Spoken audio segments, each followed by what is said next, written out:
Users are having call failed issues on their iPhone XR, and not just outgoing, but during incoming calls as well. After a couple of seconds to make or take a call, they keep seeing this call failed error and they just can't make calls from their devices. If you're having the same problem, this is the video for you, because in here we're going to show you how easily you can solve any call failing issue on your iPhone XR running on iOS 18. Now, when this happens, first what you can do, from the top of your screen, look at this bar and check if you have a full cellular or mobile network, like if your network is stable or not.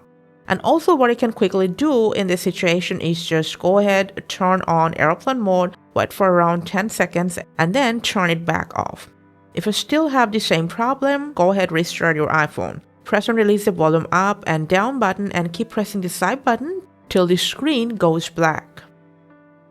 Now, if it's happening for any glitch or bug, after restart, your problem should be solved. If you're still having the same issue, now if you want, just go ahead, eject your SIM card.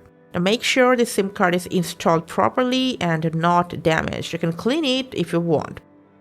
Wait around 10 seconds before placing it back on, and then check your network. If that didn't solve your problem, now we're going to redirect you to settings, from there to cellular. To network selection, make sure automatic is always selected. If it's not turned on, just enable it.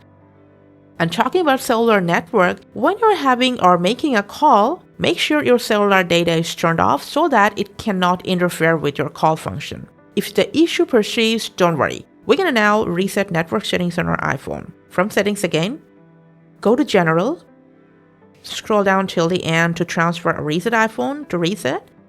And just go ahead, reset network settings, but make sure you have your Wi-Fi password because this will just delete that.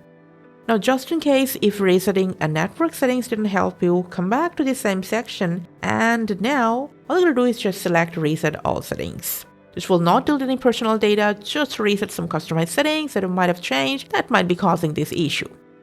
Now, lastly, I'm going to just remind you, sometimes this might happen if your network provider's coverage is limited in your current location. If you followed along all this process, your problem should be solved. Thanks for watching.